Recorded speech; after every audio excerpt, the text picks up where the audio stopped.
اب میں آپ کو ہدیہ دینا چاہتا ہوں، قبول کرو گے انشاءاللہ؟ دیکھو آج جمعہ کا دن ہے، جمعہ کی نماز کے بعد، سنتوں کے بعد، نفلوں کے بعد، اگر کوئی آدمی 7 مرتبہ سورہ اخلاص پڑھ لے اور 7 مرتبہ سورہ فلق پڑھ لے اور 7 مرتبہ سورہ ناس پڑھ لے تو اگلے جمعہ تک اللہ تعالیٰ ہر برائی سے اس کو بچا لے گا۔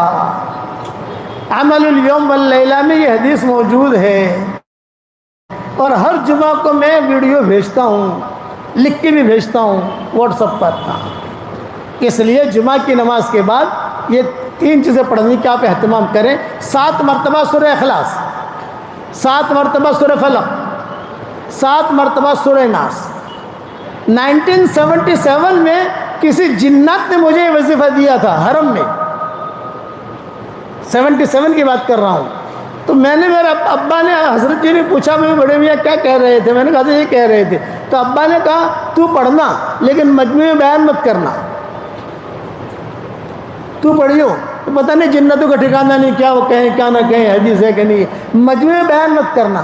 میں نے ابا سے کہا نہیں کروں گا، لیکن جب کتابیں پڑھنی شروع کی، کتابیں لکھنی شروع کی، یہ حدیث ملی تو پھر میں نے مجموعے کہنا شروع کر دیا۔ اگلے مجھے میرے قریب میں بھی بیٹھا ہوا تھا، اس نے کہا مولوی، جیسے کہتے ہیں نا 1977 میں میری عمر بھی کتنی ہوگی، اس نے ایک اندازہ لگا لو، کہ او مولوی کوئی ہدیہ دوں؟ یہ کہا دو، جمعہ کا دن تھا تو اس نے یہ بتایا مجھے، اور ہمارے پیچھے میرے حضرت جی ابا وغیرہ سب بیٹھے ہوئے تھے حرم میں، اور میں مطاف میں بیٹھا ہوا تھا۔ پوچھا بھی کیا بتا رہے تھے بڑے میاں؟ میں کہا حضرت یہ، تو ابا نے کہا بیان مت کرنا۔ بیانات تو شروع سے کرتے ہیں نا، جب تک حدیث نہ ملے اور جب تک صحیح بات نہ مل، بیان مت کرنا۔ اب ملنا شروع ہو گیا، ابا کی حیات میں تو ملانی، لیکن ابا کی حیات کے بعد یہ روایتی ملی، تو پڑھو گے انشاءاللہ بھائی؟ اگلے جمعہ تک انشاءاللہ ایکسیڈنٹ سے حفاظت، بری چیزوں سے حفاظت۔ اور ہماری خواتین وہ چونکہ مسجد میں نہیں آتی، گھر میں پڑھ لیں، اور اس کا ٹائم کیا ہے؟ غروب تک پڑھ سکتے ہو۔ جمعہ کی نماز کے بعد نہیں پڑھ سکا، عصر تک پڑھ لو، عصر کی نماز کے بعد نہیں پڑھ سکے، غروب تک پڑھ لو، بس غروب تک کا اس کا ٹائم ہے، بس پڑھو گے انشاءاللہ۔ دوسرا ایک ہدیہ یہ دیتا ہوں کہ 10 مرتبہ سورہ اخلاص کوئی پڑھے تو جنت میں ایک بنگلہ تیار ہو جاتا ہے، اور 20 مرتبہ پڑھو تو بھائی 2 بنگلے، 30 مرتبہ پڑھو تو بھائی 3 بنگلے۔ تو آج کل میں کہتا ہوں 313 مرتبہ سورہ اخلاص پڑھنے کی عادت ڈالو، روزانہ جنت میں انشاءاللہ 31 بنگلے تیار ہو جائیں گے، اور کوئی انکم ٹیکس والا آپ کو فون نہیں کرے گا۔ دنیا میں بنگلور میں اگر فلیٹ لے لو آپ تو فون آتے ہی نہیں آتے، حساب کتاب دو۔ روزانہ 31 پراپرٹیاں جنت میں تیار کرو۔ میرے والد صاحب رحمۃ اللہ علیہ فرماتے تھے بیٹا یونس، رات کو نیند نہ آوے تو کروٹیں بدلتے بدلتے 5-6 بنگلے بنا لینے کے۔ سورہ اخلاص پڑھتے پڑھتے سو جانے کا، تو اپنے بنگلے میں تیار ہو جائیں گے اور نیند بھی آ جائے گی۔ اور ابا کہتے تھے جتنا زیادہ سورہ اخلاص پڑھو گے اتنا ہی اللہ کی محبت ملے گی، کیونکہ اس میں اللہ کا نسب نامہ ہے۔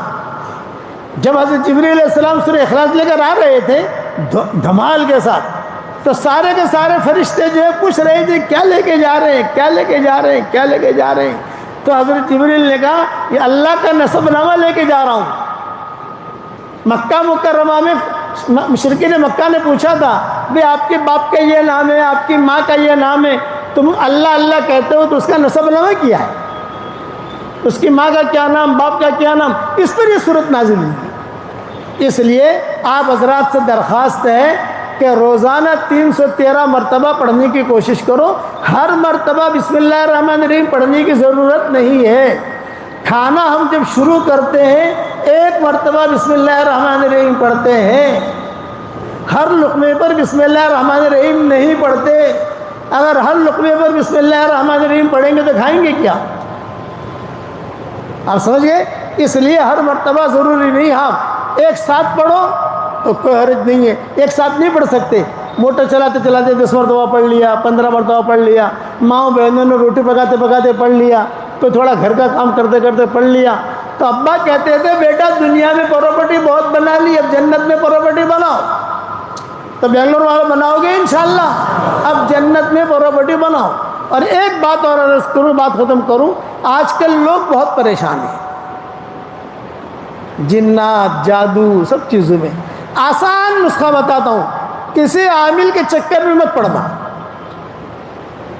یہ سب ڈھکوسلے. اسی لیے میں نے مومن کا ہتھیار لکھی ہے. میری کتاب میں نے جو لکھی ہے وہ اسی لیے لکھی ہے کہ اس میں صحیح صحیح سندوں کے ساتھ حدیثوں کے حوالے سے جتنی چیزیں مجھے ملی الحمدللہ میں نے لکھ دی، اور الحمدللہ ساری دنیا میں اللہ نے اسے قبول بھی کر لیا. مومن کا ہتھیار کتاب آپ کے بنگلور میں بھی ہوگی، گھروں میں بھی ہوگی انشاءاللہ، وہ دیکھ لو آپ. لیکن ایک آسان وظیفہ بتاتا ہوں، گھر کے چاروں کونوں میں روزانہ ایک ایک مرتبہ آیت الکرسی پڑھ کے دم کر دو. یہ عبد الرحمن ابن عوف کا معمول تھا. اس کے حوالے بکھرے موتی میں دیکھ لینا، مجھے اس وقت یاد نہیں ہے لیکن بکھرے موتی میں لکھا ہے میں نے. 4 کونے ہوتے ہیں، جیسے مسجد ہے، ایک کونا وہ ہے، ایک کونا وہ ہے، ایک کونا یہ، ایک کونا ہے. آیت الکرسی 24 گھنٹے میں ایک ایک مرتبہ. تو اللہ مال بھی بہت دے گا، اور انشاءاللہ ایجاد یہ بلائیں بلائیں آپس میں نا اتفاقی آپس، یہ ساری کی ساری چیزیں اللہ ختم کرے گا. عبد الرحمن ابن عوف کہتے تھے صحابہ سے، کتنا مال ہے میرے پاس، اتنا سونا تھا کہ ان کے انتقال کے بعد جب سونا تقسیم ہوا ان کے اولاد میں، بیویوں میں، تو جو کدالی سے توڑ رہے تھے وہ کدالی بھی ٹوٹ گئی. اتنا سونا تھا عبد الرحمن ابن عوف کے پاس، اور صحت مند، اور بدن پر بہت بال تھے ان کے. اس لیے حضور صلی اللہ علیہ وسلم نے ریشم پہننے کی اجازت دی تھی. وہ کہتے تھے میرے بدن پر بہت بال ہے، جوئیں پڑ جاتی ہیں، اب تو مجھے آپ کوئی ایسا کپڑا پہننے کی اجازت دے جس سے مجھے کھجلی نہ آئے. تو اب کہا تو ریشم پہن. وہ اکیلے صحابی ہیں جن کو ریشم کا کپڑا پہننے کی اجازت دی حضور نے. ان کا دیکھے دیکھ کے خالد بن ولید نے بھی کپڑا بنا لیا. تو حضرت عمر نے کہا خالد تم نے کیوں بنا لیا یہ کپڑا؟ یہ کہا چچا پہنتے ہیں نا. عبد الرحمن ابن عوف چچا کا مطلب بڑے لوگوں میں تھے، چچا کہتے تھے ان کو، یہ چچا پہنتے ہیں. بولے یہ ان کی خصوصیت ہے، تیری نہیں، نکال اس کو، تیری بیوی کو دی. اس نے تو نکال دیا خالد بن ولید کے بدن سے. تمہیں پہننے کی اجازت نہیں ہے، ان کو اجازت ہے، ہم نے سنا ہے حضور صلی اللہ علیہ وسلم سے. یہ ان کا معمول تھا. کہتے میرے گھر میں الحمدللہ کبھی بیماریاں نہیں آتی. 4 بیویاں ہیں، چاروں بیویاں خوش، اور چاروں کو اللہ تعالیٰ خود دیتا ہے. تو آیت الکرسی میں پکڑ لو گے انشاءاللہ مضبوطی سے، اور سورہ اخلاص میں پکڑ لو گے انشاءاللہ. ہاں، ایک صحابی سورہ اخلاص بہت پڑھتے تھے.